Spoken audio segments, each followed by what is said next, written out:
pakai tutur elok. Tapi dia ada satu amalan. Tuan-tuan tahu tak amalan apa? Dia akan bunyi. Tuan pernah dengar tak? Dia akan tepuk. Kemudian dia akan tarik. Ni orang Arab. أعوذ بالله من الشيطان الرجيم.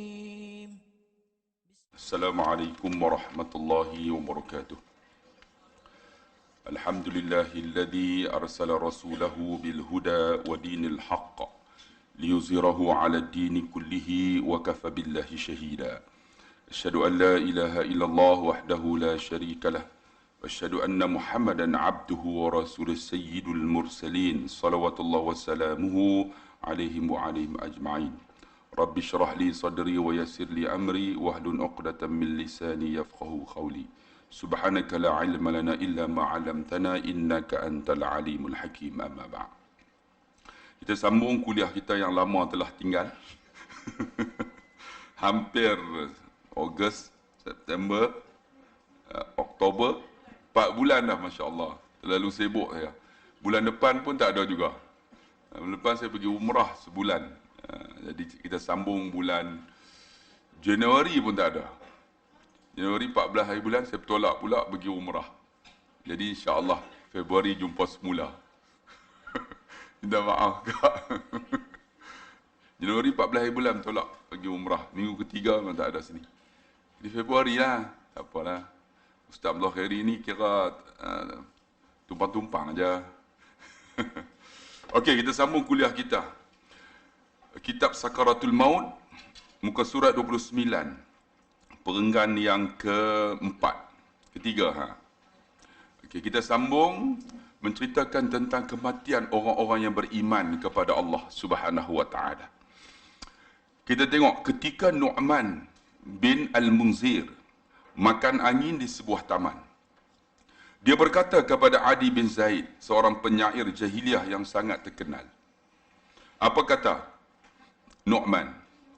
Sebab tu kalau tuan-tuan nak ada anak lelaki, bagilah nama Nu'man. Ataupun Luqman. Ataupun Nu'man. Bagus nama ni. Wahai Adi bin Zaid, apakah yang diperkatakan oleh pokok ini? Apa pokok ni kata? Tuan-tuan kena ingat, bila sebut pokok, Nabi SAW lahir pada hari Isnin. Betul tak? Hari Isnin ni tuan-tuan, bagi orang Arab ialah hari yang sangat tak penting. Mereka mementingkan hari Jumaat yang disebut sebagai Sayyidul Ayyam, penghulu segala hari. Kan? Hari Sabtu sangat penting bagi orang Yahudi. Hari Ahad sangat penting bagi orang Nasrani, Kristian. Hari lain tak penting. Di antaranya hari Isnin. Maka Allah memputerakan Nabi Muhammad pada hari Isnin. Kenapa hari Isnin? Kerana hari Isnin Allah jadikan pokok. Pokok ini, kenapa Allah jadikan pokok pada hari Isnin?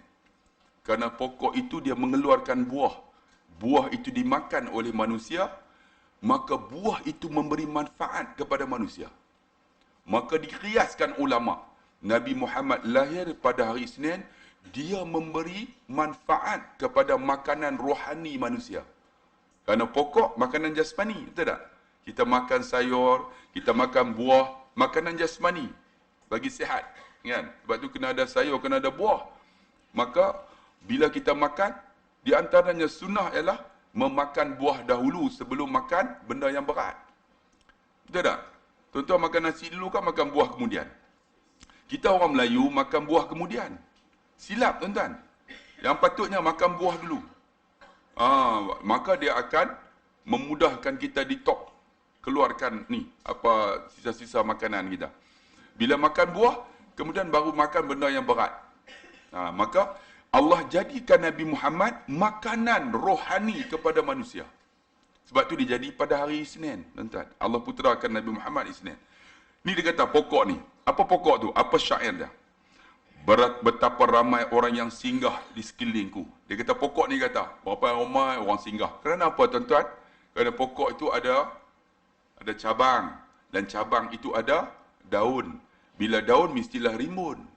Sebab tu kita jadilah manusia seperti mana pokok yang dapat merimbunkan manusia, meneduhkan manusia. Sebab tu, ingat, amalan kita ni, jadilah seperti mana pokok. Yang apabila dilempar, dia lemparkan buah. Betul tak? Kita pegang kayu, orang utara kata punggai, ataupun balin. Kan? Kami panggil punggai. Tapi bahasa lan pepet, tengalung tak tengalung. Lan pepet tengalung mana? Mana lan ni tak nampak apa? Kan kita tengalung kan dia. Tengalung tu tak tengalung. Tak tengalung tu baling tu bahasa Siam tengalung. Baling tu, kita baling pokok tu ada buah tu jatuh. Menunjukkan apa? Dia beri kebaikan. Kita kena jadi macam tu. Baling, kita bagi kebaikan dekat orang, tuan-tuan. Sebab tu tuan-tuan yang dikasihi rahmat Allah, dia kata, berapa ramai yang singgah di sekelilingku, rimbunnya pokok ini. Air bersih mereka campurkan dengan khamar. Air yang elok masuk dengan khamar. Khamar tu arak. Mereka terlena dengan tipu daya, akhirnya mereka mabuk. Akibatnya, kini mereka telah binasa dan menuju alam kubur. Mereka dulu buat maksiat, tapi apa penyudahnya? Mati, tuan-tuan. Sebab tu tuan-tuan, bila sebut tentang sakaratul maut ni, kita kena ingat, tuan-tuan. Umur kita ni bukan paling jauh. Dekat dah kepada kematian kita. Sebab tu saya baru 3 hari, 4 hari dah hari ni keluar daripada hospital. Baru keluar, tuan-tuan. Ketika saya sakit tu, sakit sikit-sikit, ustaz ni buat tak tahu, tuan-tuan. Dapat mikrofon, lupa sakit. Tu ustaz. Dapat mikrofon, lupa sakit lah. Hari Isnin tu sakit sungguh. Tak boleh bernapas. Napas ni tak boleh masuk. Cuma nak keluar dia. Apa yang kita fikir lagi? Mati ya, tuan-tuan. Saya pun tulislah dalam kertas tu. Abang ada 4 kad debit. Ni nombor dia. Tulis siap-siap dah, tuan-tuan. Tulis kat isteri dah, ni nombor PIN ni. Ni abang ni ada hutang orang tak bayar lagi, tak bayar untuk paksi sekolah ni. Ni berapa ribu. Tulis nama satu-satu. Dan ada orang hutang abang ni tulis. Dia pun tengok atas bawah kan. Kawan pun rasa sayu ya. Tolong bawa abang ni, tak tahan dah. Terus dia bawa. Kita nak fikir apa? Umur 50 bang. Bila sakit apa fikir? Ketika saya masuk hospital tu, tuan-tuan, di Aman Jaya, sebelah saya metro. Ustaz Yusof Awang, tahu tak? Ustaz Yusof Awang, umur 47, tuan-tuan, meninggal kerana hati dia pecah. Dia tak pergi cek. Sama dengan saya. Saya kalau sakit, saya tak cek. Sebab kalau cek, tahu sakit. Dia tak payah cek, tuan-tuan. Kan? Dia tahu mati je. Tapi hari tu sakit sangat. Macam dia, sakit, tak cek. Akhirnya, hari yang dia sakit sangat tu, dia pergi cek. Rupanya hati dia memang tak boleh buat apa dah. Ketika saya masuk, Ustaz Yusof Awang meninggal. Ketika itulah juga masuk Ustaz Muttalib Ma'ruf. Ketika itu juga masuk dalam hospital Ustaz Hassan Razak. Ketika itu juga masuk Ustaz Muhammad Amin. Masuk kan banyak. Saya duduk masuk tu, dia orang bagi tahu Ustaz Yusof Awang meninggal. Dalam hati saya, aku pula ni kan. Nak fikir apa? Tentang kematian, betul tak? Bila fikir, tuan-tuan, doktor pun cek saya tak tahan sangat dah. Sakit sangat, doktor pakai apa tu yang itulah yang orang perempuan duk cek beranak tu kan. Apa teleskop? Teleskop yang tu lain. Apa? Scan je lah. Dia scan kan. Saya tahu saya memang ada banyak macam-macam penyakit. Tuan-tuan tengok memang ceramah hebat lah. Pam-pam kan. Bila cek, saya pernah batu karang. Dia cek perut saya.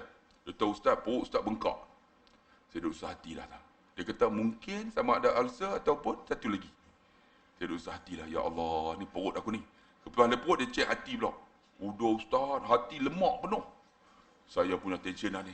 Nanti pergi buah pinggang mesti batu karang. Dia tahu ustaz pusing. Saya tahu dah mesti batu karang. Dia pusing.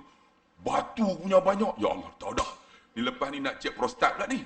Sebab prostat dia orang pakai laser dulu. Mesti luka. Bila luka mesti prostat saya bengkak. Saya tahu dah. Dia pun cek. Prostat bengkak. Saya tahu dah memang bengkak. Saya tahu doktor tak payah cek. Doktor semua sakit. Ya, memang ada penyakit. Betul tak boleh ustaz. Pukul 2 nanti kita kena masukkan apa endogram yang masuk dalam tu. Ustaz sekarang puasa kah? Saya kata saya puasa. Tengok, puasa ada sunat. Puasa ada wajib. Puasa ada harus. Puasa ada haram. Di antara puasa wajib apa dia? Ramadan. Di antara puasa wajib lagi, puasa nazar. Macam tu umrah. Kalau umrah tuan-tuan, ada umrah wajib, umrah nazar. Umrah nazar wajib. Dan umrah yang pertama ialah wajib. Jadi puasa ni ada puasa sunat. Apa dia? Isnin Khamis. Ataupun Yaumul Abdiyat, hari putih, 13, 14, 15. Puasa haram, hari tasyrik. Apa puasa harus? Bila doktor kata, Ustaz kena jangan makan, maksudnya puasa lah. Jangan makan, kami nak masuk tu. Kalau tidak, tak boleh. Menunjukkan puasa tu jadi harus. Tu kita kena belajar, tuan-tuan. Jadi saya pun memang puasa lah. 2 jam, doktor kata kita nak injek separuh sedar ke? Semua sedar. Saya kata, mana boleh? Separuh ya, Ustaz ya? Boleh lah separuh. Bila dia injek separuh, dia nampak macam ni lah. Nampak lagi, masuk. Bila masuk tu, saya buat macam ni lah. Sebab sakit, tuan, sakit. Saya kata, bagi semua. Bagi semua tu kita diingat, ya Allah, macam mana nak mati ni kan. Masa tu masuk dalam tu, ni, bunyi mesin tu. Tit, tit. Saya ingat mak saya ketika berada di IJN. Tit, tit. Nak mati ni macam ni pun ni. Duk nak duduk ingat ni. Sebab mak saya dalam tu, saya duk nampak mesin tu yang penuh ni. Semua mesin penuh ni. Kan? Bila dia masuk tu, saya buat macam ni. Sebab sakit, saya tak injek terus lah. Dia injek. Dia ingat Allah. Tak ada dah. Masa tu tak ingat apa dah. Tak ada dah. Dah pingsan dah. Dia buat 2 jam, tuan-tuan. Lepas 2 jam setengah, baru saya sedar. Sedar, ya Allah. Maksudnya aku masih hidup lagi. Kan? Masih hidup lagi. Cik, rupanya tuan-tuan, usus saya bengkak semua. Merah daripada atas ni sampai ke atas. Kan? Dia kata, Ustaz ni ada virus dalam ni. Dalam perut Ustaz. Di antara penyebab Ustaz virus ni, maksudnya ada asid ni, Ustaz bila ceramah, Ustaz jerakah. Orang ajar tu doktor tu. Kan bila kita cakap deras kan, kita tahan perut kan. Tuan, terah kan. Rupanya mengeluarkan asid. Jadi mulai hari ni saya terpaksalah slow lah, tuan-tuan. Jadi orang nak kata LGBT pun LGBT lah, tuan-tuan. Rupanya salah satu punca, tuan-tuan. Jadi tuan-tuan yang tiga, rupanya bila kita di saat sakit tu, apa yang kita nak ingat? Kalau muda 30, tak rasa lagi. Macam tu duduk Zaibo kan, Zaibo. Bila dia kena kanser tu stage 4, esophagus, apa yang dia akan ingat? Ingat tuan-tuan, bila kena macam tu, kita boleh masuk syurga bukan dengan amalan. Bila kita redha apa Tuhan bagi, kita asal serasa tenang. Tenanglah tuan-tuan. Sebab tu bahagia bukan duit banyak. Bahagia bukan isteri cantik, bukan suami handsome. Bahagia bukan rumah besar. Bahagia bukan kereta besar. Tapi bahagia bila kamu redha apa Tuhan bagi. Sebab tu Zaibo ni, bila saya tengok dia kan, kami nak pergi melawat pada hari sebelum dia meninggal tu. Dia meninggal hari apa? Petang kan? Nanti saya akan cerita tuan-tuan, orang yang mati husnul khatimah. Mana mati yang baik? Di antaranya petang pada hari Khamis untuk Jumaat. Kan dia meninggal kan? Dia tengok dia cakap tu, bila dah kena nak buat apa lagi? Dia redha. Bila redha dia akan datang ketenangan. Bila ketenangan kita akan rasa satu kebahagiaan. Itu namanya nikmat. Sebab tu tuan-tuan yang dikasihi rahmati Allah. Kita tengok tadi kan. Kita tengok tadi. Bagaimana mendengar perkataan Adi bin Zaid itu, Nu'man al-Munzir terus melemparkan khamar yang ada di tangannya lalu menangis. Tengok ni, orang bukan Islam ni. Ini nama hidayah milik Allah. Innaka la tahdi man ahbabta walakinallaha yahdi ma yasha. Kamu Muhammad tak boleh bagi hidayah apa kamu suka, pada siapa kamu suka. Tapi Allah bagi hidayah. Alhamdulillah pagi ni dapat hidayah. Lan pet-pet tuan-tuan. Kawan baik saya tu tuan-tuan. Allah buka hidayah tuan-tuan bukan kerana apa? Tetapi Allah bagi hidayah bila hati dia dekat dengan rasa kematian. Kan? Bila kita rasa ya Allah aku nak mati. Apa kita nak cari? Cari ustaz lah. Apa kita nak cari? Cari rumah Allah lah. Betul tak? Kawan saya tuan-tuan, masa hidup dia ni selalu pergi Hatnyai. Tuan-tuan tahulah, jangan tanya Hatnyai ni apa lah. Kan? Sana kalau dia sebut bang, dia bang lain. Sini kalau bang azan. Sebelah sana kalau bang, dia bang jam tuan-tuan. Selalu pergi sana. Tuan-tuan ketika dia pencin, Saya jumpa dia. Dia duduk dekat kubur, duk ni, bersih kubur. Bersih kubur, saya tengok. Dia, abang, saya kata, selalu jumpa kat sini. Dia kata, saya banyak dosa, Ustaz. Dia kata, sejarah saya silam dulu, jangan tanya Ustaz. Ustaz pun tahu. Ya, saya tahu. Van saya tu saya duk bawa orang dengan saya sekali, Ustaz. Tu macam mana? Mungkin dengan kubur ni saya duk bersih, saya harap pengundi dalam kubur tu doakan saya. Maksudnya, dia nak benda yang baik. Tuhan buka hidayah kat dia. Rupa-rupanya tuan-tuan, Allah bagi kebaikan. Kematian dia kematian yang baik. Sebab apa? Taubat lah. Tidak. Allah bagi buka hidayah kat dia. Dia duduk kat kubur, duduk tarah. Kemudian dia tengok mana kubur yang tak ada pokok, dia tanam pokok. Sebab apa? Dia dengar hadis. Kita letakkan pokok itu doakan orang yang ada dalam alam barzah tu. Jadi dia kata, saya nak doa pun tak pandai, seorang saya letak, ada kebaikan kepada penghuni kubur. Maka penghuni kubur ni tuan-tuan akan doakan kita. Sebab dia jawab salam. Sebab tuan-tuan kena ingat kan. Di antaranya bila kita ni, waladun salihun yada'ulah. Anak yang soleh yang doa. Bila doa tuan-tuan dalam kitab sebut, mak ayah kita ni yang dapat doa ni, mak ayah kita akan doa. Ya Allah, panjanglah umur anak aku kerana dia selalu mendoakan aku. Kalau tuan-tuan nak panjang umur, tuan-tuan buat baiklah untuk mak dan ayah yang ada alam barzah. Mak ayah kita ni akan doa kita panjang umur supaya kita boleh doa. Mungkin ada di kalangan kita kan, ada sakit apa semua. Tuan-tuan buat baik, buat doa. Ataupun tuan-tuan zikir hadiah kat mak ayah kita meninggal. Ataupun tuan-tuan sedekah. Ataupun tuan-tuan buat kenduri. Dan buat apa saja yang baik. Maka ni, mak ayah kita alam barzah ni akan doa kita panjang umur. Tu tuan-tuan. Sebab itu dah tuan-tuan, menangis dia, Tuhan buka hidayah, hadi itu tuan-tuan, menangis dia. Bila menangis tuan-tuan, apa berlaku? Oleh demikian, ketiga-tiga perkara tersebut itu harus wujud. Yakni, dia melemparkan khamar ataupun arak. Dalam kitab yang lain kata, dia memeluk Islam. Di antaranya, namanya Hadi bin Zaid. Satu lagi nama, Hadi bin Hatim. Hadi bin Hatim ni tak masuk Islam. Dia orang kaya. Orang kaya, tapi banyak dermawan. Dia bagi orang. Rupanya tuan-tuan, dia banyak dermawan, dia kaya, dia bukan Islam. Tapi semata-mata nak menunjuk. Anak dia datang jumpa Nabi, ya Rasulullah, bapa aku ni seorang kaya, selalu bantu orang, dia kata. Bagaimana dia berada di alam barzah? Apa kata Nabi? Sebenarnya bapa kamu bukan Islam. Walaupun dia bukan Islam, dia banyak bantu orang. Allah juga bagi tangguh pada waktu-waktu tertentu untuk mengurangi akan seksanya. Sebab tu orang bukan Islam tuan-tuan, dia banyak derma, Allah bantu juga.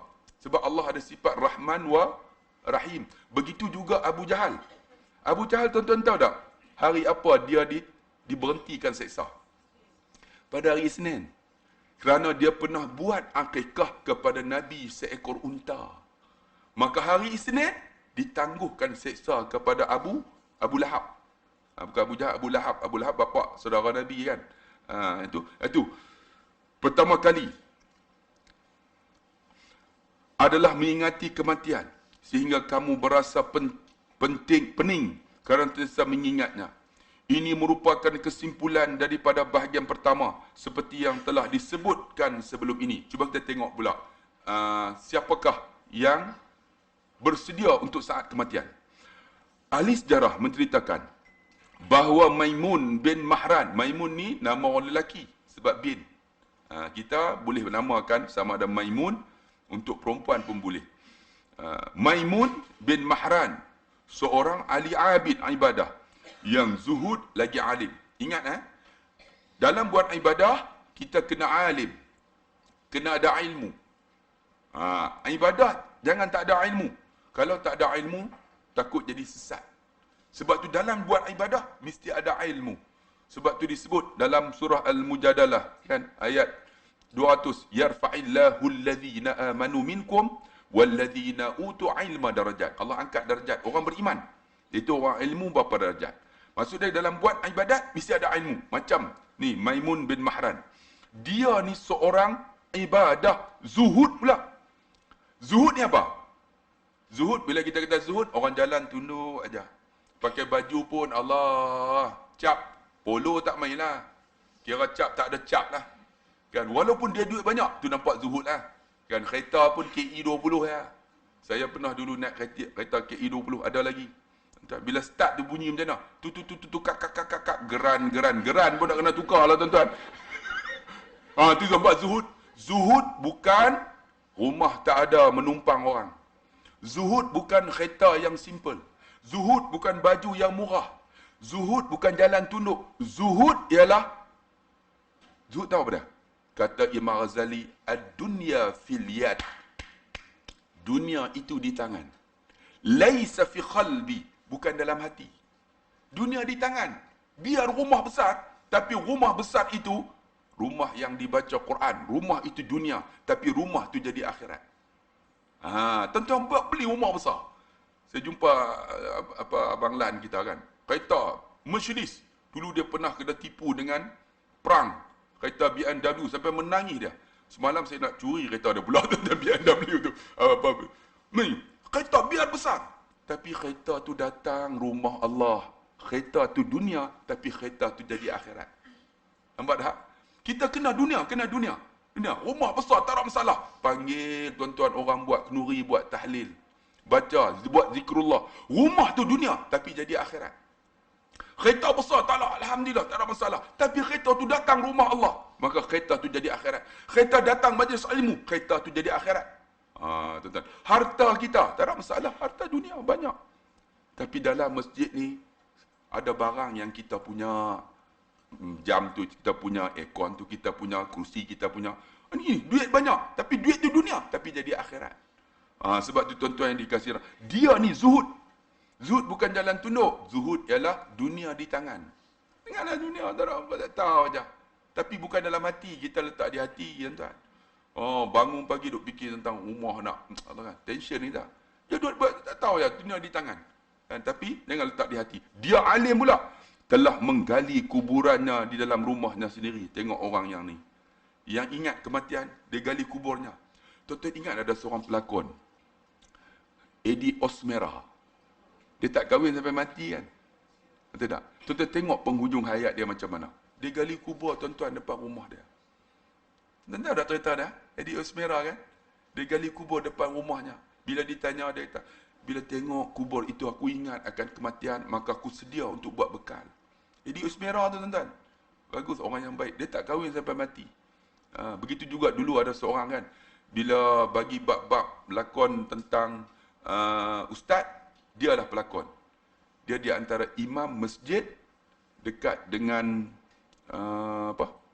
Caukit tu apa?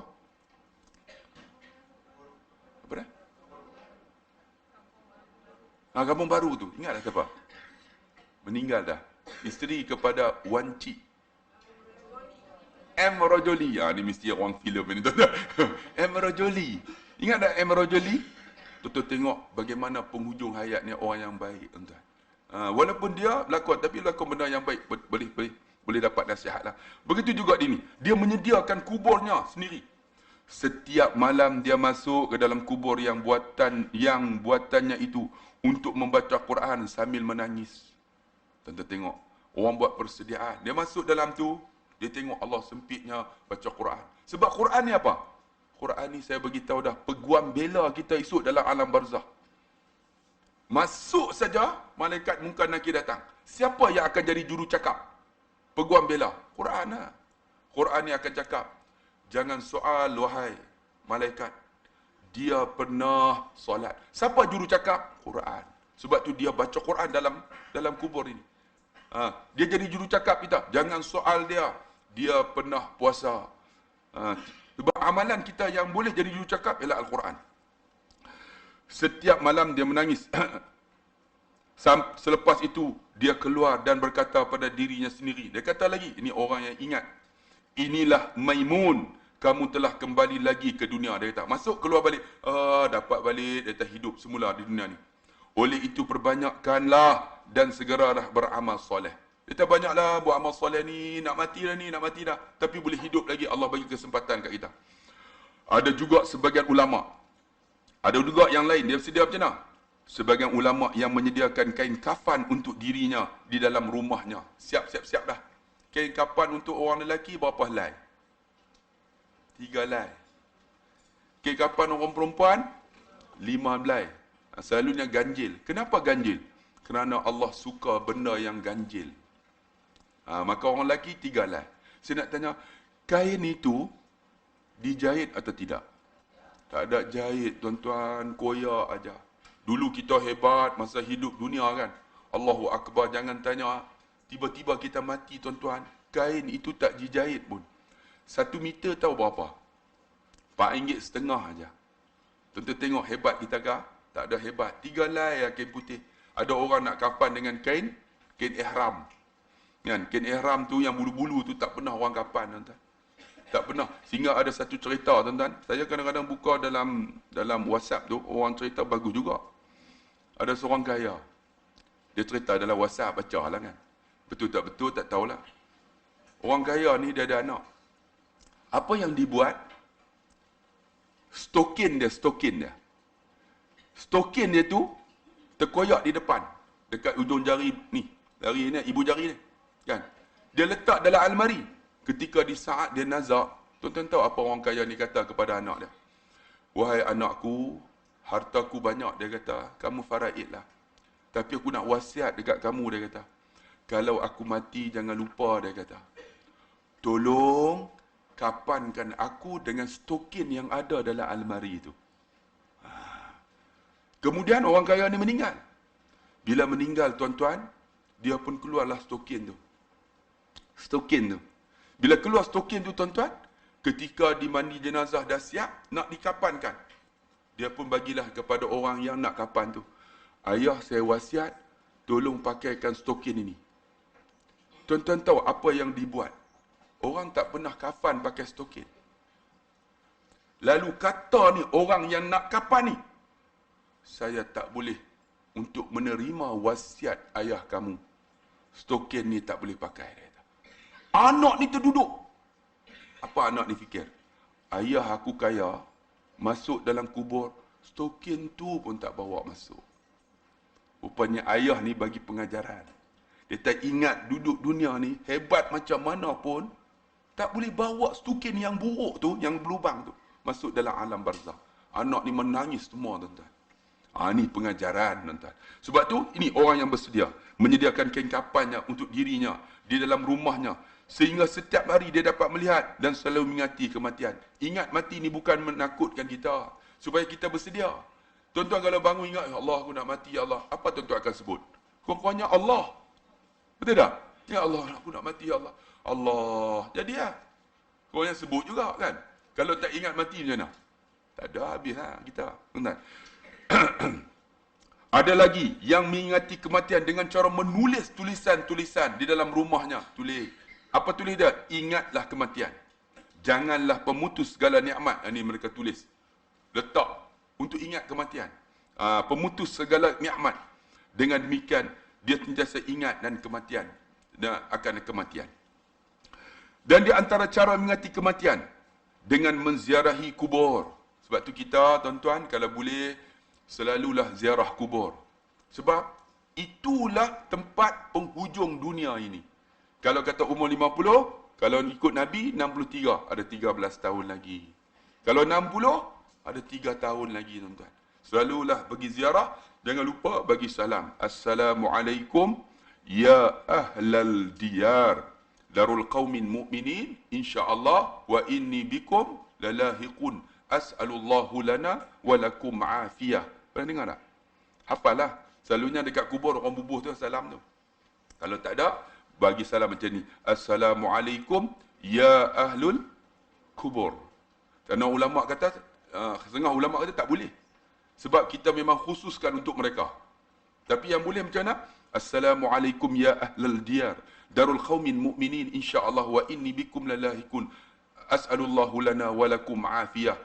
Ahli kubur tu, dia jawab tak jawab? Dia jawab. Tapi kita tak dengar. Inilah satu salam yang kalau dijawab, kita tak nak dengar. Iaitu salam kubur. Salam kat kubur, kalau jawab tak nak dengar, tuan. Kalau dengar, mati orang tu, tuan. Sama juga salam yang tak mau dijawab. Apa salam tak mau jawab? Salam tu imam. Assalamualaikum warahmatullahi. Makmum jangan jawab. Waalaikumsalam Pak Imam. Tu salam yang tak nak didengar ialah salam pada ahli kubur. Dia bagi salam menziarahi kubur. Tetapi ekoran kemajuan tamadun pada masa itu, umat manusia telah bergaul antara lelaki dan perempuan. Banyak godaan dan syahwat untuk berbuat maksiat. Di samping hidangan makanan dan penampilan model pakaian dan perabot rumah yang indah telah menjadikan ramai umat manusia lalai daripada mengingati mati. Sekaranglah macam kita sekarang kan. Bangun pagi fikir tentang ada nak makan. Kadang fikir tentang ada duit tak ada duit. Itu yang kita fikir. Itu kita fikir. Wahai sekalian kaum muslimin, apa pesan dia? Dr. Aid Al-Qarni. Dia pesan apa? Di antara perkara yang paling bermanfaat untuk sentiasa mengingati perjumpaan dengan Allah ialah menziarahi kubur mengikut aturan yang dibenarkan oleh hukum syarak. Orang perempuan boleh tak ziarah kubur? Boleh. Tak ada masalah. Ada ulama kata tak boleh. Tapi setengah ulama kata boleh. Dengan syarat ikut hukum syarak. Kena tutup aurat elok-elok. Jangan letak atas bau pergi ziarah kubur. Dia jadi macam haram. Tapi setengah ulama tak galak kan. Sebab orang Arab bila dia ziarah kubur, dia pakai tutup elok. Tapi dia ada satu amalan. Tuan-tuan tak ada amalan apa? Dia akan bunyi. Tuan pernah dengar tak? Dia akan tepuk. Kemudian dia akan tarik. Ni orang Arab. Dia akan tarik, pukul diri dia sendiri. Kalau pergi Arab tuan-tuan, di antaranya pergi Mesir, tuan-tuan akan masuk dekat muzium Firaun kan. Tuan-tuan akan dengar. Tu dia bunyi macam tu, macam ayam piru, tuan-tuan tak ada ayam piru. Ayam Belanda bila kita wah, kan? Tu dia menyalak macam tu. Yang ni dilarang oleh Nabi. Zaman Nabi masa tu ada lagi. Bila mati dia akan tepuk dia. Jadi semua pakat dia bunyi. Semua pakat. Orang perempuan dia bunyi macam tu. Kan? Lalu Nabi haramkan mereka untuk memukul diri sendiri dan pergi ziarah elok-elok. Macam mana ziarah kubur? Bila masuk jangan langkah tuan-tuan. Jangan langkah akan kubur tersebut. Jangan langkah. Ni kita langkah. Sebab tu kubur ni diatur elok-elok kan? Diatur elok, jangan langkah tuan-tuan. Sebab ada penghuni di bawah. Walaupun dia mayat, kita kena hormat. Jadi macam mana bila kita duduk untuk ni baca doa. Setengah ulama kata mayat ini kepala dia. Kan? Dia ada kiblat ke tak? Kita duduk bertentang dengan kepala mayat. Maksud dia duduk sini lah. Maksud dia kita menghadap mayat tu. Setengah ulama kata macam tu. Duduk doa untuk dia. Tapi setengah ulama kata tak bagi duduk atas kubur. Ada ulama kata tak bagi duduk. Sebab tu dia orang tak galakkan baca talqin. Tu fahaman ni lah kan. Tapi kita mazhab Imam Syafi'i boleh baca talqin duduk atas tu. Duduk menghadap mayat je ni. Sebab tu kita menghadap. Dengan macam mana? Sebelum menghadap tu setengah ulama ambil air siram. Rupanya ada manfaat tuan-tuan, dia menyejukkan orang yang di bawah. Tu ada sunnahnya, kita siram. Kan? Kemudian mereka letakkan benda-benda yang hidup. Di antaranya bunga-bunga kan. Sebenarnya itu bukan amalan orang Hindu. Bunga yang hidup ni kata ulama, dia kias kepada Nabi letak akan pelepah tamar yang hidup. Maka benda yang hidup ni akan doa orang yang di bawah. Sebab tu kita orang Melayu ni, kita akan tanam pokok je tak? Pokok puding lah, pokok apa-apa kan. Tanam. Tapi jangan haraplah pokok tu jadi doa. Kita lah kena doa. Ni doa lah pokok untuk mak aku. Kita lah kena doa. Jangan duk harap ni pokok kan, kita kena doa tuan-tuan. Sebab tu tuan-tuan, kita disuruh menziarah kubur mengikut aturan yang dibenarkan hukum syarak. Ini bermakna hendaklah kamu menziarahinya dengan memberi salam kepada penghuni kubur seperti yang saya sebut tadi. Kemudian mendoakan mereka sambil mengingati diri kamu bagaimana mereka semasa dijemput oleh pemutus segala nikmat iaitu kematian. Jadi pergi ziarah kita akan rasa Allah, aku nak mati ya Allah. Bagaimana mereka harus rela tersungkur masuk ke dalam lubang yang penuh kegelapan tu. Mereka rela tak rela? Tuan-tuan ni nak mati tak mati? Semua tak nak mati tuan-tuan. Mati tak? Mati tuan-tuan. Tuan-tuan tengok tak kita duduk dalam kampung ke taman dulu. Dulu ada kita panggil Tok Cik. Tok Cik, Tok Ngah. Mana Tok Cik, Tok Ngah tu? Tak ada dah. Saya kampung saya kan tuan-tuan. Dulu ada Tok Cik, Tok Ngah. Tak ada dah. Kemudian lepas tu kita panggil apa? Pak. Pak Ngah, Pak Long kan. Lepas tu ayah kita. Tak ada dah tuan-tuan. Kampung saya ni sekarang ni, generasi tu tak ada dah. Yang tua siapa? Sekarang kami. Ni golongan 50-an ni. Yang paling 60, yang paling tua ayah saya umur 82 tahun. Kawan-kawan dia tak ada dah. Bila dia pergi kenduri dia duduk senyap. Saya tanya kenapa tak bersembang? Nak bersembang macam mana? Dia 82. Orang lain banyak 50, 40. Nak bersembang tak boleh. Dia kata aku hidup dia tak bosan. Dia kata. Bosan pergi rumah kenduri. Takkan orang muda nak pergi. Bro, lama tak jumpa. Dia 82. Orang hormat dia senyap. Dia pergi. Sebab apa? Sebab tu kata Anas bin Malik, dia mati umur 250 tahun. Orang tanya dia, macam mana Anas? Aku hidup dalam kebosanan, dia kata.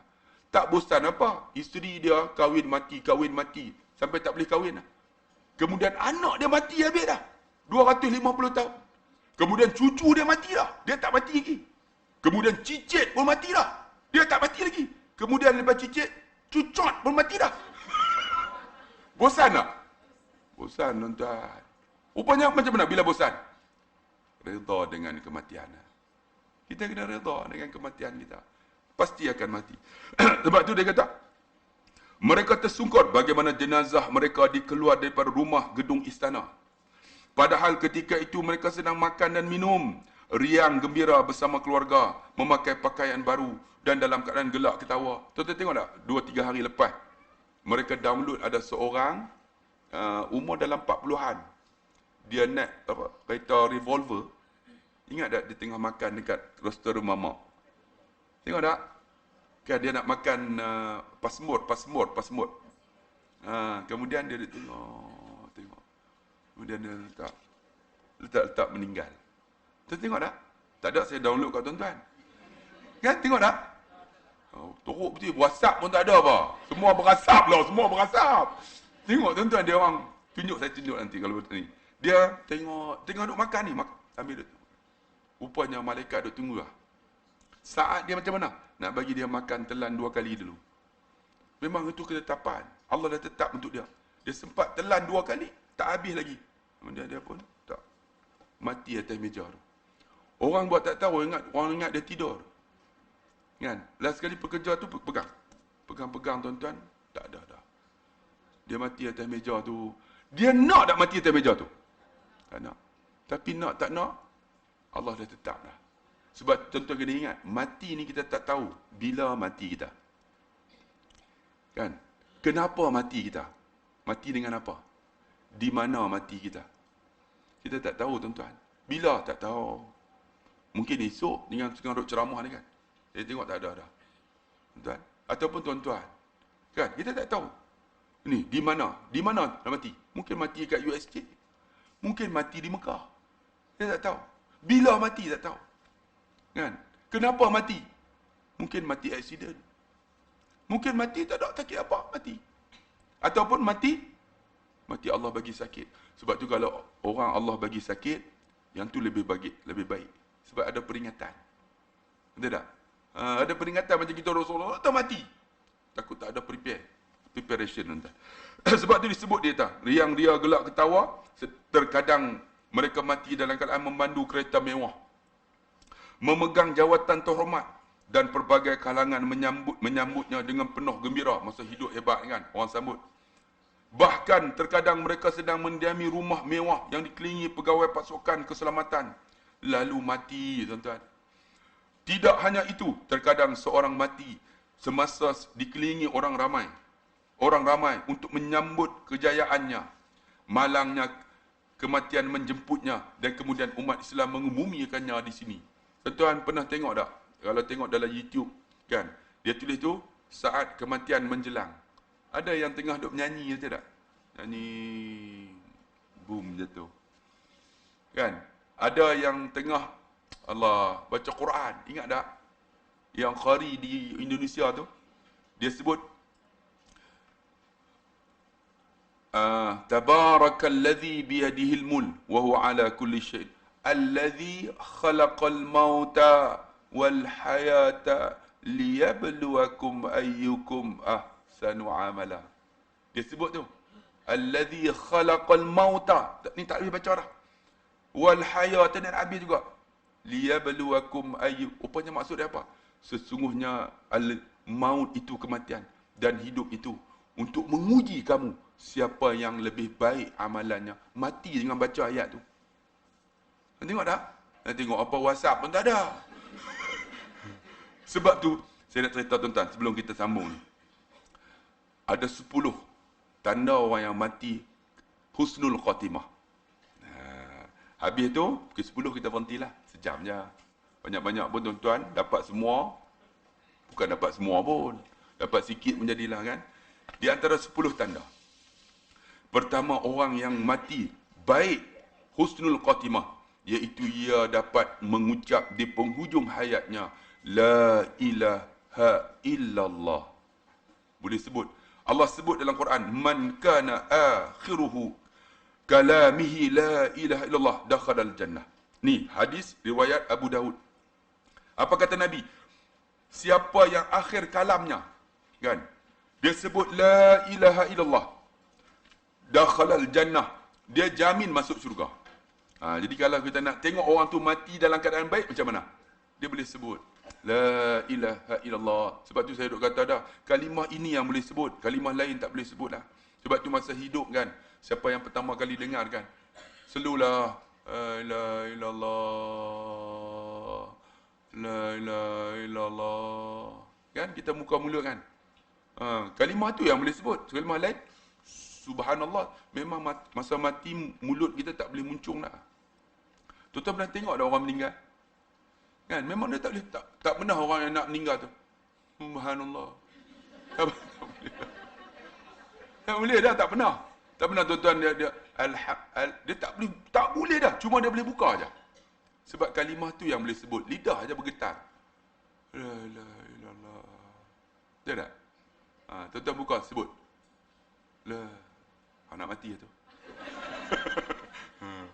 Sebab tu masa hidup kena sebut. Kalau dia mati dengan kalimah ini, maka jamin dia syurga Allah.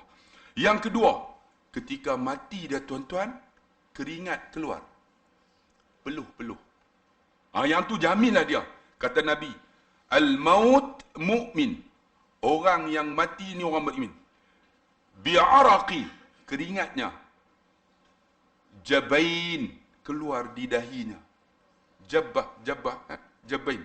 Jabhatun ni ialah dahi.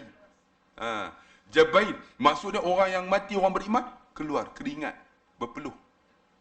Kan berpeluh, bila berpeluh, itulah tanda husnul khatimah, mati sebaik-baik mati. Saya cerita tuan-tuan kan, ada seorang Indonesia dekat kampung saya, bila meninggal tu, lama dah di kuliah kan, ulang balik. Kadang-kadang dia orang dengar dan tak dengar, ulang balik benda baik.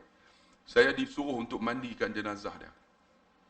Bila kami angkat tuan-tuan, Allah ringannya tuan-tuan. Ringan. Angkat ringan. Bila dah siap mandi apa semua, saya ambil lah tuan-tuan, ambil kapas lap.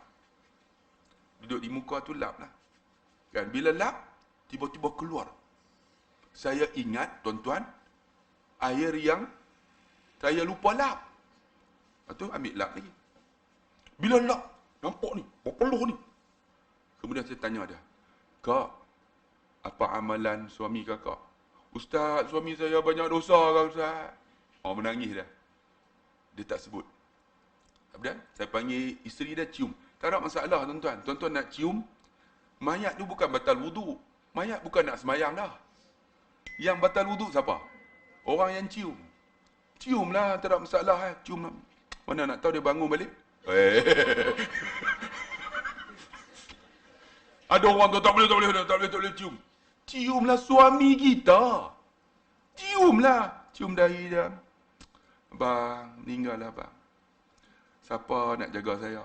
Macam kawan saya kan, menangis dia. Member sebelah, aku ada. Rupanya kahwin sungguh tuan. Kawan saya duduk di Mekah. Ni, cium tak ada masalah kan. Cium tu tuan-tuan, kita batal wudu. Dia Memang dia ambil wuduk, dia dimandikan tuan-tuan wajib. Dia tak ada apa dah sebab dia bukan lagi untuk fardu semayang, tak ada dah mayat semayang. Kan? Dah habis kapan apa semua? Saya ke bumi, kami semayang ke bumi sebab dia orang Indonesia, tak ada permit. Jadi kita tak report tuan-tuan. Kalau report kita kena. Akhirnya tuan-tuan semayang 4 orang aja. Dah ke bumi tutup apa semua, saya tanya. Kau apa amalan suami kau? Ustaz, apa salah suami saya ni? Ada salah ke Ustaz? Dah apa amalan dia? Berpeluh dahi dia. Dia mati dalam keadaan baik. Ustaz, suami saya mati balik daripada solat subuh Ustaz tadi. Pakai sorban suami dia ni. Ketika dia duduk, tuan-tuan, atas tangga tu, dia jatuh Ustaz. Kemudian saya reba dia. Ketika reba dia memandang, dia sebut Allah, dia mati atas reba saya dengan kalimah Allah. Dia tanya lagi, apa amalan dia? Ustaz, dia ambil satu. Quran buruk. Quran ni sampai hancur dah. Telah dijahit dengan tali tangsi. Tahu tak tali tangsi? Kita bagi tali tangsi apa? Tali mengai tu kan? Dia baca Quran tu sampai hancur. Jahit semula. Kita Quran hancur. Dimakan anai-anai. Tu pun rasa jamin syurga dah. Hancur dah Ustaz. Alhamdulillah Ustaz. Hancur sampai dimakan. Ni. Jahit semula. Apa lagi amalan dia? Dia keluarkan satu kertas. Ini dah Ustaz dia tulis kat saya. Rupanya sebelum tidur dia baca doa tu. Allahumma aslamtu nafsi ilaika. Wa wajjahtu wajhi ilaika. Wa fawastu amri ilaika. La malja'a wa la manja minka illa ilaika. Allahumma amantu bi kitabika alladhi anzalta. Wa nabiyyika alladhi arsalta. Saya balik tengok buka dalam Sahih Bukhari. Muslim jumpa dalam Sahih Bukhari. Sesiapa yang membaca doa ini pada malamnya, dia mati esok pagi, mati fitrah, tak ada dosa. Entah apalah doa ni. Tuan-tuan masuk dalam Facebook saya. Facebook apa? WhatsApp pun tak ada. Saya tulis dalam Facebook saya, Ustaz Abdullah Khairi, page original. Tuan-tuan tengok. Saya download, nanti saya download pula. Doa ni tuan-tuan amallah sebelum tidur. Tuan-tuan, rupanya dia amal, suami dia mati keluar keringat. Allah bagi mati dalam keadaan baik, tuan-tuan. Lagi. 5 minit lagi, tuan-tuan. Yang ketiga, orang yang mati pada hari Jumaat dan siangnya ataupun petangnya. Kata Nabi, "Ma min muslimin yamutu yaumal jum'ati aw lailata jum'ati illa waqahu Allah fitnatal qabri." Di kalangan orang Islam yang mati pada hari Jumaat ataupun pada malamnya, dia mati, maka dijaga oleh Allah daripada fitnah kubur. Fitnah kubur. Tuan-tuan ingat tak siapa yang mati hari Jumaat? Di antaranya Tuan Guru ni Abdul Aziz. Tuan-tuan tengok bagaimana dia ni, tuan-tuan, doktor kata apa? Dia kanser prostat. Doktor masa hari terakhir tu Ustaz Zuki cerita, Ustaz Zuki anak saudara dia. Di saat dia nak mati ni, doktor kata apa? Memang tak ada harapan dah. Memang hanya bergantung kepada mesin aja. Tapi orang yang biasa buat dalam hidup dia, amalan dia, Allah akan tunjuk di saat mati pun dia akan buat. Ketika masuk waktu, doktor kata memang tak ada harapan dah. Tiba-tiba jaga. Tolong ambil wudu aku nak solat. Masuk lagi waktu zuhur. Anda ingat tak? Ustaz Zuki cerita kan? Lalu anak dia ambil wudu, solat, habis solat, koma balik. Masuk waktu asar, terjaga dia. Siapa yang kejutkan dia? Allah kejutkan dia sebab biasa dia. Sebab tu bila kita zikir, tuan-tuan, la ilaha illallah. Cuba tuan-tuan sebelum tidur tu, la ilaha. Tuan-tuan jaga esok, tuan-tuan akan tengok kalau mulut tuan-tuan masih sebut, hati tuan-tuan dah ada dah kalimah itu. Tuan-tuan try la ilaha illallah. La ilaha illallah.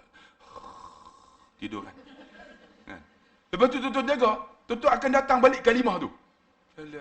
Masih sebut lagi. Masukkan hati tuan-tuan, walaupun tuan-tuan tidur, hati tuan-tuan bergerak. Yang ni kalimah yang kita nak ni. Dan sebab tu dia mati pada hari Jumaat, tuan-tuan. Allah jauh daripada fitnah kubur. Orang yang mati pada hari Jumaat ataupun petang. Jadi kita doalah, ya Allah, matilah aku hari Jumaat. InsyaAllah. Yang keempat, iaitu orang yang mati disebabkan ta'un.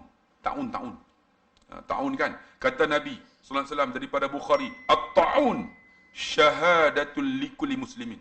Orang yang ta'un ini ialah mati syahid dianggap. Bukan mati syahid maksud dia berjuang aja. Sebab tu Nabi kata man mata walam yardu walam yanhul ghadwa ma samisatan jahiliyah.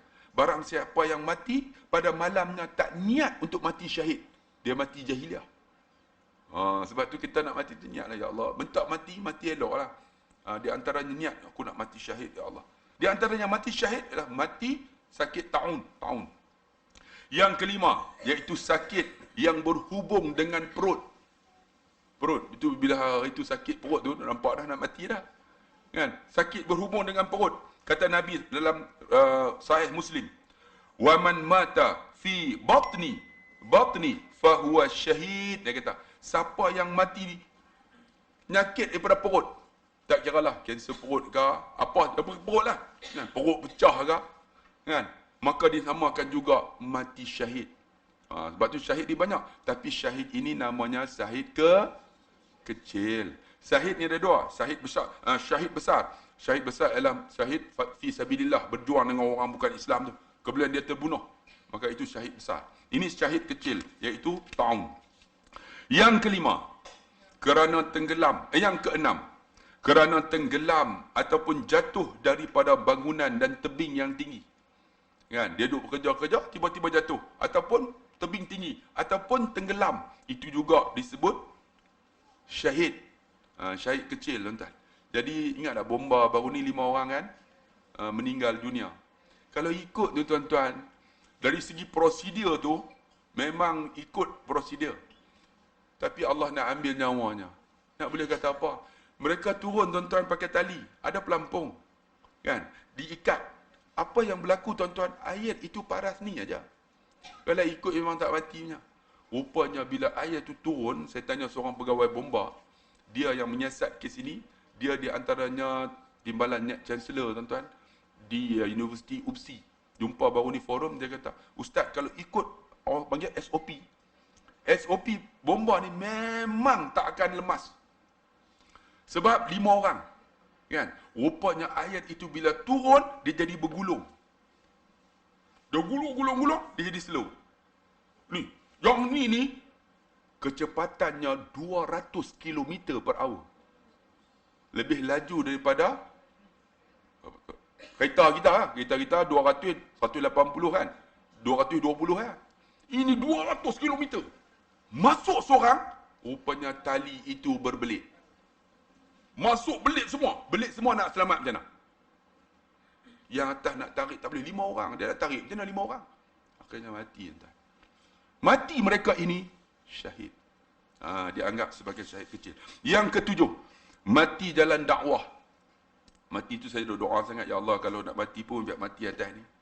Tidak tengah duk ceramah, tuan-tuan, tiba-tiba jatuh. Tuan-tuan tolong amin lah. Tapi jangan sekarang. Ambil semangat hampa. Aku tak mau matilah. Amin selalu. Bagilah panjang umur sikit. Boleh saya duk mengajar lagi tu? Semangat amin, Ustaz. Kalau boleh nak mati, tuan-tuan, benda yang baik kan. Mati dalam dakwah. Mati mengajar ilmu. Tuan-tuan, tahun 2006, ada seorang ulama Mesir kan. Dia duk mengajar. Tiba-tiba di dahi dia kalimah Allah. Pernah tengok tak? Tuan-tuan nak tengok apa? WhatsApp tak ada. Di dahi dia kalimah Allah. Dia duk mengajar. Yaqulu Musa. Tiba-tiba dia tengok. Ni, kalimah Allah di dahi dia. Saya banyak download benda-benda ni. Dulu saya ceramah motivasi, tuan-tuan.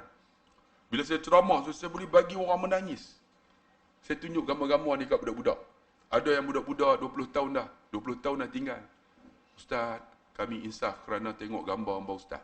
Saya download orang yang pergi cek di Rusia. Dengar suara daripada kubur. Walaupun orang hentam saya. Suara tu menggerunkan. Dulu lah zaman tu. 2006. Nah kan. Dia tengok. Yaqulu Musa, dia baca Al-Quran. Tiba-tiba di dahi ni kalimah Allah ni. Sebab apa? Dahi yang digunakan sujud. Dia tengok rohnya. Orang yang beriman dia akan tengok rohnya keluar. Rohnya keluar, orang beriman melalui mana? Ubun-ubun kita ni. Kita masuk roh sini. Maka keluar pun sini. Nabi Adam masuk sini. Bila masuk, tuan-tuan sampai kat sini. Kemudian matanya Kan? Mula-mula masuk telinga dengar dulu. Sebab tu bila bayi tuan-tuan, isteri kita mengandung, kita kena tepuk. Ni ayah ni. Bayi tu dengar. Dia tak melihat, dia dengar. Waktu roh masuk tuan-tuan, dia dengar dulu. Nabi Adam dengar dulu. Kemudian baru mata. Kemudian baru. Bila sampai kat sini, Nabi Adam, hach, bersin. Bila bersin, Nabi Adam sebut Alhamdulillah. Malaikat Jibril sama. Apa dia?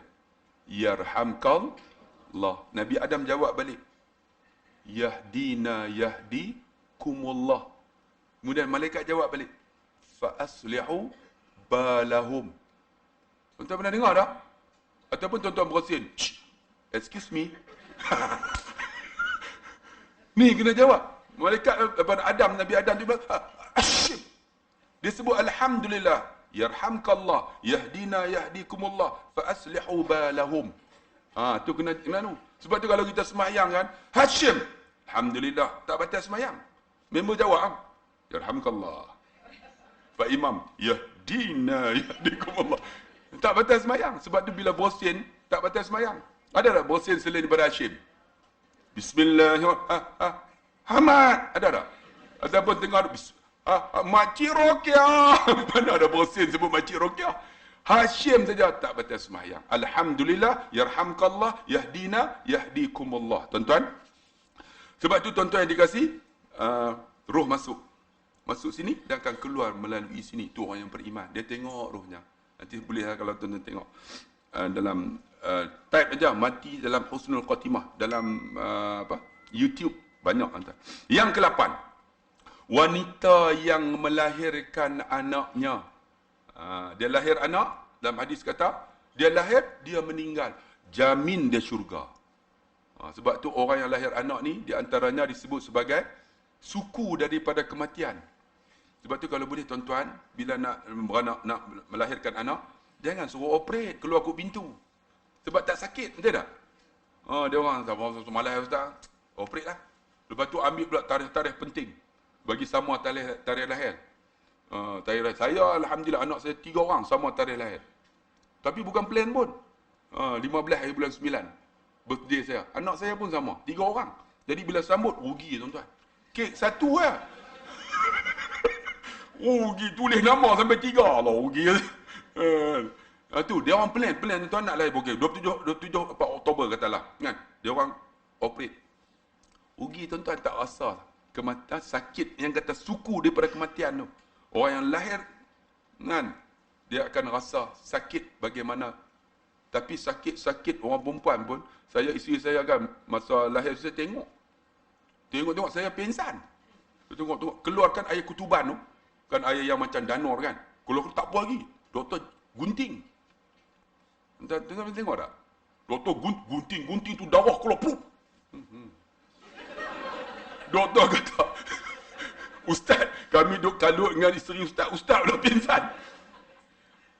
Anak kedua, kan, anak pertama tu isteri saya kata, abang tak nak dah, saya pun tengok tak payahlah. Dalam sakit tu, dekat pula anak kedua. Tu orang perempuan sakit, dia mengandung lagi. Ada tak orang lelaki sakit, nak buat lagi? Kita bersunat sakit tak? Sakit. Ada tak kita sunat kali lagi? Sakit, sunat kali lagi? Tak ada. Orang perempuan sakit, tapi nak beranak lagi. Sakit, nak beranak. 6 tuan-tuan anak saya. Alhamdulillah tuan-tuan. Tu dalam pingsan tu. Kalau tak pingsan, tak tahu lah tuan-tuan. Kan? Tu, orang yang melahirkan anak, perempuan lah. Yang ke-9, terbunuh mempertahankan harta dan kehormatan. Dia duduk di rumah, orang masuk, orang bunuh dia. Jamin tuan-tuan syurga, dinamakan syahid kecil. Kan, mempertahankan kehormatan. Dia berjalan-jalan orang perempuan ni, kemudian diragut tuan-tuan, dikelar. Macam baru ni mati dekat lebuh raya kan, dikelar, dibiar tepi jalan, meninggal. Mati syahid tuan-tuan. Dan yang terakhir, iaitu orang yang keadaan mengerjakan kebaikan masa hidup dia. Tiba-tiba dia mati tengah solat. Maka itu mati ke kebaikan, husnul khatimah. Ataupun dia mati tengah ambil wudu. Tengah ambil wudu jatuh. Ni mati dalam kebaikan. Ataupun mati ketika menunaikan haji. Tunai haji tuan-tuan, habis-habis haji. Sebab tu orang yang mati menunaikan haji, kalau tak selesai haji dia mati dengan kain ihram, maka Nabi kata sunnah ke bumi dengan kain ihram. Kerana kain ihram tu tuan-tuan, dia akan bangun esok menjadi saksi. Orang yang mati kain ihram, mati dalam ihram, ke bumi dengan kain ihram. Tuan-tuan. Lagi mati apa? Mati dalam menghubungkan silaturahim. Pergi ziarah rumah adik-beradik, aksiden. Allahu Akbar, dia anggap sebagai mati husnul khatimah. Sebab menghubungkan silaturahim ni sangat dituntut tuan-tuan. Sebab itulah masa kita hidup dunia, janganlah tuan-tuan duk gaduh jiran-jiran sebelah ni. Sampai masa tuan-tuan kita sakit, siapa nak tolong? Keluarga kita duduk Penang, kita duduk USJ, tak sempat. Jiran sebelah, suami pergi, tolong jap, isteri saya sakit, saya tak mampu nak bawa kereta. Ni jiran sebelah lah. Baiklah tuan-tuan, hubung silaturahim. Kan kalau makan, bagilah jiran sebelah. Hubung silaturahim tuan-tuan. Ni kita bagi sebelah komplain. Orang bagi bihun goreng. Udang penuh. Dia balas balik cucuk udang tak ada. Kalau bihun goreng, udang penuh. Cucuk udang banyak. Cucuk badak dah. Udah badak. Cucuk kodok duduk atas. Jangan komplain lah. Hubung silaturahim tuan-tuan. Kata Nabi apa? Man qala la ilaha illallah ibtigha'a wajhillah khutima biha dakhalal jannah. Barang siapa yang menyebut la ilaha illallah dengan ikhlas, maka dia dijamin masuk syurga. Wa man yauman ibtigha' wa man sama yauman ibtigha' wajhillah khutima biha dakhalal jannah. Barang siapa yang berpuasa pada setiap hari, dia puasalah, puasa sama ada Isnin Khamis, dengan ikhlas, dia jamin syurga. Lagi kata Nabi, man tasaddaqa bisadaqatin ibtigha'a wajhillah khutima biha dakhalal jannah. Barang siapa yang sedekah tuan-tuan dengan ikhlas. Sebab tu kita buat apa? Ikhlas. Sedekah ikhlas. Sebab tu sedekah ni tuan-tuan yang sangat dituntut. Sedekah. Sebab sedekah dia tak perlu kepada rukun. Dia tak perlu pada syarat. Kalau sembahyang kena ada syarat. Di antaranya ambil wudu. Kena ada wudu. Bila ada wudu boleh sembahyang. Nak ada wudu kena ada air. Maka air menjadi syarat. Betul tak? Ada tak orang sedekah? Sila pakcik sedekah. Saya tak ada wudu. Tak perlu wudu. Kan? Di antaranya lagi nak sah solat, kalau kita berjunub kena mandi wajib. Betul tak? Syarat dia. Ada tak orang sedekah kena mandi wajib? Pakcik, tabung. Saya tak ada mandi wajib. Tak boleh. Tak perlu syarat. Syarat pergi haji ataupun umrah di Mekah. Ada syarat dah. Haji Mekah. Tak pernah orang buat haji USJ. Saya baru balik USJ, alhamdulillah saya haji dah. Haji kepala otak apa USJ? Tu syarat dah. Ada dah sedekah kena pergi Mekah? Ada dah sedekah kena pergi dalam masjid? Sedekah di mana saja. Kan? Wa asaddaqa. Di mana saja. Tak perlu syarat. Sebab tu sedekah ni tuan-tuan paling mudah. Tak tutup aurat pun boleh. Tak tutup aurat. Abang telanjang.